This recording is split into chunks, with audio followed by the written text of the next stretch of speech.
한 라디오에 출연해서 한 말인데 서울대, 연대, 고대 정원이 한 2만 명쯤 되는데 200명밖에 안 나왔으니까 1%밖에 안 되는 것 아니냐. 이렇게 깔아뭉갠 거죠. 대학생들 뜻이라고 할 수 있느냐? 1%인데 이런 이제 이야기를 하자는 건데 이게 서른식의 상황인식법입니다. 몇 명 안 되면 뭐 그 대학생들 말 아니다. 그리고 5, 60대가 훨씬 많았다네요. 그걸 왜 강조하겠습니까? 5, 60대만 뭐 되게 오고 대학생들은 별로 없었으니까 이건 뭐 그렇게 심각하게 생각하지 않아도 된다. 이런 말 하고 싶은 것 아니겠습니까? 그런데요, 제가 알기로 이분이 올해 만 66세입니다. 2014년 그때가 10월 17일이었죠. 국회 교육, 문화, 체육, 관광위원회 거기 위원장이었는데 이분이 국정감사에서 한국관광공사를 감사하게 됐습니다. 근데 거기에 여러분 잘 아시는 잔이윤이라는 사람이 상임감사로 있었죠. 이제 사실 상임감사로 임명됐을 때 여러 가지 말이 많았던 건 사실입니다만은 어쨌든 이 감사를 향해서 서른 위원장이면서 뭐라고 이야기했냐면 이렇게 이야기합니다. 한국에서 정년은 60세 전후다. 정년이라는 제도를 왜 뒀겠느냐. 판단력이 떨어져 쉬게 하는 것이다. 냉정하게 봐서 저분, 그러니까 잔이윤을 가리키는 말이죠. 저분이 감사를 하는 불상사가 일어나면 안 되겠구나. 그런 느낌이 든다. 이렇게 말했다가 이제 무리를 일으켰습니다. 그런데 그것에서 그치지 않고 그 다음날 또 한 라디오에서 이렇게 이야기합니다. 79세면 쉬는 게 일반론이고 상식 아니냐. 맞는 말에 사과하라는 사람들이 오히려 사과를 해야 한다. 이렇게 주장을 했습니다. 5년 전이었으니까 61살 때였죠. 근데 5년 지나니까 벌써 66 아닙니까? 10년 후에는 몇 살 되죠? 76 되지 않습니까?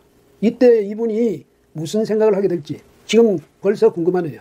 서울의원은 또 대학생들이 촛불 집회를 평가절하했을 뿐만 아니고 사회 정의를 바라는 전국 교수 모임 정교모 이분들의 19일 시국선언 그리고 290개 대학의 3,396명에 이르는 서명 참여자들 이 사람들에 대해서 또 공격을 가했어요. 왜 명단을 공개 안 하느냐 이거죠. 근데 왜 명단 공개 안 하는지 서울의원이 몰라서 그랬겠습니까? 갑자기 수천 명이 몰려들어가지고 이 서명란을 그냥 거기서 분탕질한 것 아닙니까? 회방을 놓은 거죠. 이상한 이름을 써가지고 그게 뭐냐면 나중에 그게 공개됐을 때 국민들이 보니까 뭐 이름도 이상한 홍길동 뭐 이상한 이름을 해가지고 뭐 없는 대학 이름을 써가지고 들어온 사람이 수없이 많다면 국민들이 그 서명을 어떻게 하겠습니까? 이게 장난친 것 아니다. 이렇게 국민이 붕괴할 것 아니겠습니까? 그걸 노려서 그렇게 들어온 거죠. 그러니까 이 주최 측에서는 할 수 없이 그거를 분류 작업을 해야 되는 것 아닙니까? 그것 때문에 당초에 그날 19일 날 공개하려다가 못했던 거고요. 27일로 공개 날짜를 미룬 겁니다. 그걸 서울의원이 모르겠습니까? 뻔히 알면서 이러는 거죠. 그 해방했던 사람들이 이 정교모를 지지하는 사람들이겠습니까? 천만의 말씀이죠. 문 대통령을 지지하는 그런 사람들 중에 일부 아니겠습니까? 그러니까 서울의원이 화를 내더라도 붕괴하더라도요. 대학생들이라든지 뭐 정교모 교수들한테가 아니라 조국 장관한테 해야죠. 왜 당신이 들어서서 상황을 이 지경으로 만들고 정부 여당을 이렇게 곤혹스럽게 하느냐. 이렇게 따졌어야죠. 그리고 대통령에 대해서도 왜 이 사람을 말이지 굳이 임명해가지고 사태를 이 지경에 이르게 만들었냐. 이러면서 대통령한테도 따지고 들었어야죠. 서울의원은요. 사실은 설화를 일으켜다 가지고 징역형을 선고받은 전력이 있는 사람입니다. 누구보다도 말 조심을 해야 할 사람이죠. 자기 일을 벌써 잊어먹었습니까? 2002년 4월 19일에요. 그해 대통령 선거가 있지 않았습니까? 이회창 한나라당 총재. 그 다음에 민주당에서는 노무현 후보가 나왔죠. 근데 이 대선을 앞두고 이 사람이 그때 기자회견을 열어가지고 뭐라고 했냐면 최규선이라는 사람이 이회창 총재하고 가까운 윤여준 의원을 통해서 20만 달러를 줬다. 그리고 이 총재는 윤 의원으로부터 그 돈을 전달받았다. 뿐만 아니고 이 총재의 부인인 한인옥 여사는 서너 차례 최규선 씨와 만났다. 그 다음에 이 총재의 아들인 정년 씨는 이 최규선 씨와 서로 메일을 주고받을 정도로 가까운 사이다. 이렇게 폭로를 했습니다. 최규선 씨가 누구냐면요. 도시환경대표랍니다. 그때 미래도시환경대표. 근데 이 최규선 씨는 옛날에 그 김대중 대통령 때 또 대통령한테서 총애받은 적이 있었던 인물이기도 합니다. 예. 근데 나중에 이게 거짓말로 밝혀졌지 않습니까? 허위로. 그래가지고 2005년에 징역 1년 6개월, 집행유예 3년, 그 다음에 민사재판에서 한나라당에 대해서 8천만 원, 윤 전 의원에 대해서 2천만 원 이렇게 손해배상을 하도록 판결이 났습니다. 확정이 됐죠. 근데 그렇게 하면 뭐합니까? 이미 대선은 끝나서 노무현 민주당 후보가 대통령이 돼가지고 벌써 대통령 자리를 차지하고 있었는데 그때 그게 밝혀지면 무슨 의미가 있습니까? 어쨌든 그런 전력이 있는 서울의원입니다. 서울의원은 뭐 이렇게 대선 때 결국 결과론으로 보면 노 대통령 당선에 기릭을 담당한 셈이죠. 뭐 그 공로를 인정받았는지 2007년에 특별 사면, 특별 복권이 됐습니다. 그 덕분에 정치활동을 다시 재개했고요. 오늘날 집권당의 최고위원이 될 수 있었던 거죠. 예, 그 정도 됐으면, 그 정도의 전력이 있으면 이제 좀 원숙해져야 되는 것 아닙니까? 그런데 지금도 말 빚을 늘려가고 있습니다. 구업을 늘려가는 거죠. 조국 장관이 SNS를 통해서 또 말을 통해서 그렇게 글빚을 지고 말빚을 졌듯이 서로 의원도 계속 이렇게 하고 있네요. 참 답답한 노릇이죠. 집권민주당 말이죠. 조 장관과 정치적 운명을 같이 하기로 작정한 걸까요? 이쯤 됐으면 더불어민주당이 결단을 내려야죠. 아무리 대통령이 임명한 사람이라도 그 사람의 그 행적, 지금까지 언론 보도만으로도 충분히 그 사람이 어떤 사람인지 알게 됐을 것 아니겠습니까? 검찰 주변에서 흘러나오는 이야기만 듣더라도 그분이 얼마나 큰 문제점을 안고 있는 사람인지 사법적으로나 도덕적으로나 그걸 파악이 됐을 것 아니겠습니까? 문 대통령이 7월 25일 윤석열 총장을 검찰총장으로 임명하면서 임명장을 수여하면서 한 말 잊었습니까? 권력형 비리에 대해서 정말 권력에 휘둘리지 않고 또 권력의 눈치도 보지 않고 사람에 충성하지 않는 그런 자세로 아주 엄정하게 이렇게 처리해서 국민들 희망을 받으셨다. 그런 자세를 앞으로도 계속 끝까지 지켜달라. 이렇게 당부하지 않았습니까? 그런 자세가 살아있는 권력에 대해서도 똑같은 자세가 되어야 한다. 청와대, 정부, 집권 여당도 만에 하나 권력형 비리가 있다면 엄정한 자세로 임해 주시기를 바란다. 이렇게 신신당부한 걸 잊었습니까? 그럼 윤 총장은 대통령이 당부한 그대로 해야죠. 물론 자신의 의지도 그럴 것이고요. 근데 그게 뭐가 잘못됐습니까? 이런 말을 잊지 않았다면 문 대통령 의지를 구현하는데 동참하는 자세를 보이는 게 집권 여당으로서의 도리 아니겠습니까? 아니면 조 장관의 편을 들어서 검찰의 수사를 반대하고 학생, 교수, 또 시민사회 조국 퇴진운동을 폄훼하는 게 그게 더불어민주당의 책임이고 역할이라고 생각하십니까? 문 대통령은 임기가 끝나면 청와대를 떠나죠. 예? 조국 장관, 그 이후에도 장관직이 있을 수 있겠습니까? 아마 제 생각에는 지금 이 들불같이 일어나는 조국 사퇴, 촉구 이 운동에 못 견딜 겁니다. 곧 그만둬야 되겠죠. 길어야 다음 달. 더 이상 버틴다면 그건 정말 이 지식인으로서 할 수 있는 일이 아니죠. 반면에 민주당은 앞으로도 끝까지 계속 또 정치를 해나가야 될 것 아닙니까? 정권 이번에 포기하는 겁니까? 문 대통령과 정치적 운명을 같이 하고 같이 끝내는 겁니까? 아니면 뭐가 옳고 뭐가 그런지는 적어도 구분을 할 수 있어야죠. 아무리 문 대통령이 한 일이고 조국 장관이 자신들이 아끼는 그런 인재를 하더라도 그게 문제가 아니라 민주당이 앞으로도 이 정치를 계속하고 그 정권을 잡기 위해서 계속 노력하고 그럴 명분을 쌓기 위해서라면 그 다음에 국민의 지지를 받기 위해서라면 아닌 건 아니라고 포기할 줄 알아야죠. 정부의 말씀 전하겠습니다. 감사합니다. 열심히 하겠습니다. 네, 열심히 하겠습니다. 자, 오늘 굉장히 또 큰 이슈가 있습니다. 네. 조국 법무부 장관이 이른바 조국발 검찰개혁을 발표하고 또 피해 사실 공표와 관련해서 개혁 의지를 내세웠는데요. 이게 속내가 뭡니까? 아니, 먼저 이 개혁이라는 단어에 대해서 우리가 다시 생각을 해봐야 돼요. 이게 맞습니다. 조국이 하는 게 검찰 개혁인가? 라는 거에서 생각을 해야 되고 네. 최근에 이런 좀 얘기가 있어요. 어떤 얘기입니까? 우리 정치권에서 회자됐던 것 중에 하나가 도대체 안철수의 새 정치가 뭐냐? 그렇죠. 도대체 너 좀 새 정치가 뭔지 좀 얘기해라 구체적으로. 말만 했잖아요. 그렇죠, 새 정치. 네. 근데 지금은 조국이 얘기하는 검찰 개혁은 무엇이냐? 검찰 개혁안을 내놔봐라. 라고 많은 사람들이 얘기를 하고 했어요. 있죠. 네. 그랬더니 고작 네. 내놓은 게 4가지. 네 가지예요. 네 가지. 네, 이야기해 보십시오. 말씀드려요? 네네. 첫째, 네. 형사사건 공개 금지 규정을 만들겠다. 둘째, 네. 피의자 검찰 출석 공개를 금지하겠다. 이거는 뭐냐면 포토라인 세우는 거예요. 포토라인. 많이 옛날에 노무현 대통령도 썼고 박근혜 전 대통령 썼어요. 이명박 대통령 썼죠. 그렇죠. 다 썼죠. 다 썼죠. 네. 그 다음에 셋째, 언론에 공개되는 수사 내용은 민간이 참여하는 공개심의위원회에서 결정한다. 그러니까 이거는 또 민변 애들 데려다가 그냥 지들 마음대로 하겠다는 얘기예요. 한마디로. 그러니까 민변에서 결정하면 그 언론에 공개하고 민변에서 결정 안 하면 공개하지 않는다. 이상하네요. 이게 더 웃긴 게 있어. 이거 하면서 뭐냐면 장관 등 공적 인물인 경우 예외적으로 이러이러한 범죄 사실이 있다, 피의 사실이 있다라고 실명을 공개를 해요. 그것도 금지시키겠다는 거야. 장난하는 건가 지금? 장관이 누구예요? 지금 조국 장관. 치잖아. 웃긴 사람이야. 그리고 넷째는요. 법무부 장관이 검찰이 아니면 검사가 수사 내용을 유포하거나 알려주면은 그 검사를 감찰할 수 있는 규정을 신설하겠다는 거예요. 그러니까 이건 뭐예요? 자기 관련된 여러 가지 피의 사실을 어떤 검사가 얘기했어요. 그럼 그 사람을 감찰하겠다는 거야. 그러니까 기자나 언론인한테 발설하면 감찰하겠다는 거 장난하는 겁니까? 검사들이 이래요. 뭐냐면 티타임 통해서 기자들에게 이제 알려주기도 하고 하죠. 그런 것들을 없애겠다는 건데 이것은 한마디로 뭐냐?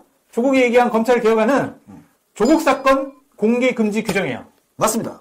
이런 아주 정말 웃긴 짓을 하고 있어요. 지금 당장 그 오촌 조카 조봉동 씨가 구속영장 발부돼서 영장 심칠 심사를 받고 있죠. 그 다음에 조국 부인이 이제 조만간 이제 검찰에 불려 나올 텐데 그리고 조국 장관도 어차피 검찰에 한번 나올 것 같아요. 가야죠. 네. 근데 이제 검찰에 가서 안 나왔으면 좋겠어요. 네.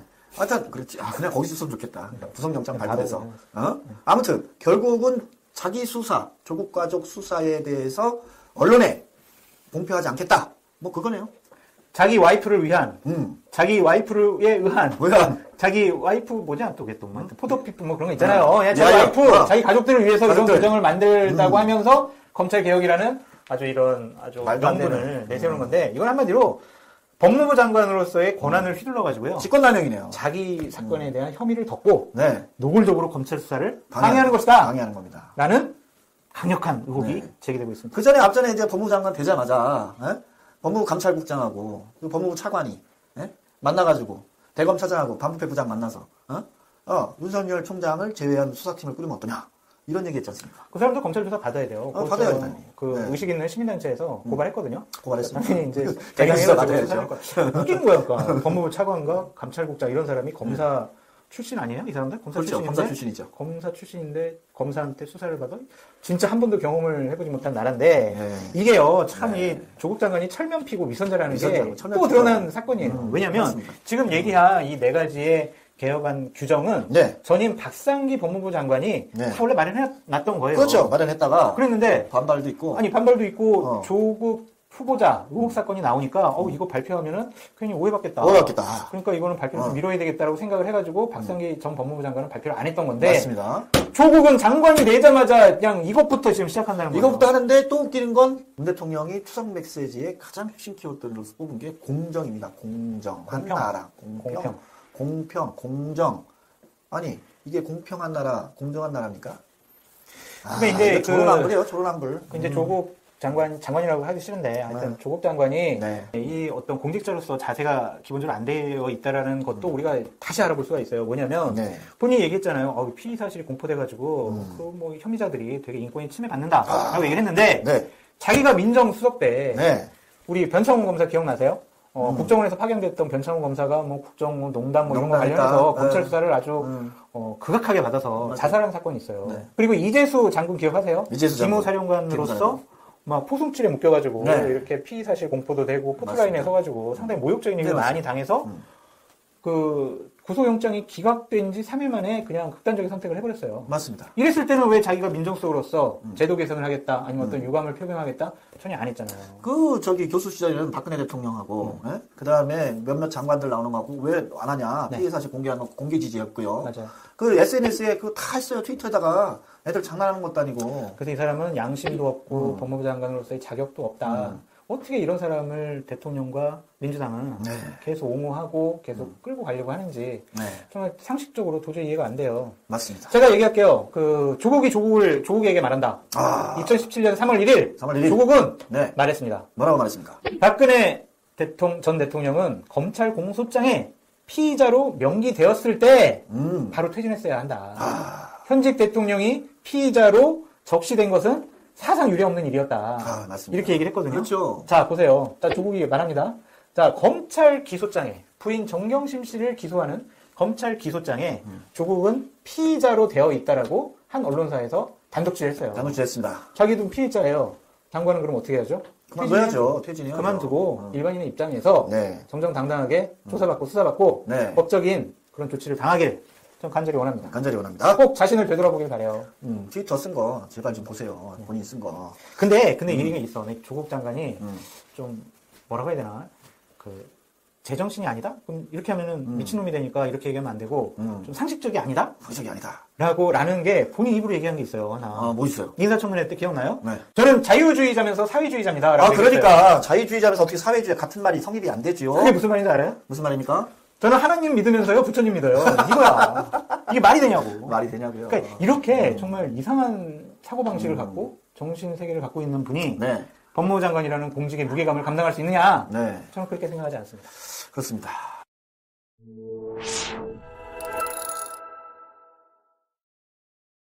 두 번째 주제는요. 드디어 조국 일가의 의혹의 핵심 키맨으로 등장한 조범동 씨가 인천공항에서 체포돼서 검찰이 어제 저녁 늦게 구속영장을 발부했습니다. 오늘 좀 있으면 영장 심질 심사를 통해서 구속이 될 거냐 말 거냐 이렇게 될 것 같은데 될 것 같아요. 네, 장소장 어떻게 생각하세요? 될 것 같아요. 왜냐하면 뭐 LCCNC나 그 네. 코링크 P 거기에 있던 바지 사장들이 네. 그냥 당신들은 주범이 아니야. 그 자백 다 했으니까 구속시킬 필요도 없어. 네. 하고 판사가 내보내줬잖아요. 내보내줬죠. 네. 그럼 결국은 그 말이 뭐예요? 자, 주범을 잡아와라. 주범 잡아라. 주범 잡아오면 구속시킨다라는 그런 뜻이거든요.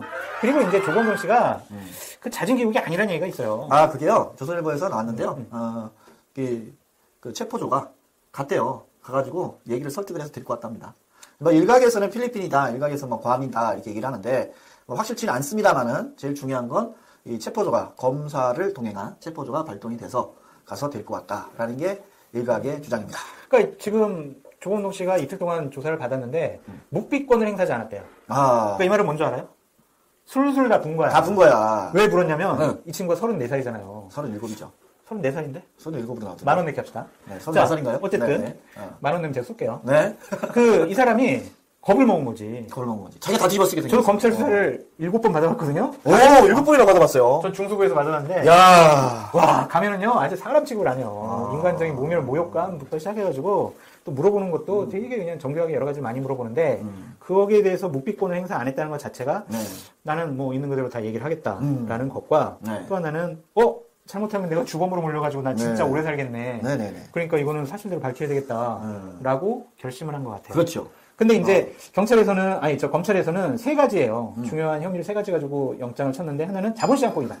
자본시장. 그다음에 횡령과 배임. 횡령과 배임이죠. 그다음에 증거인멸 교사.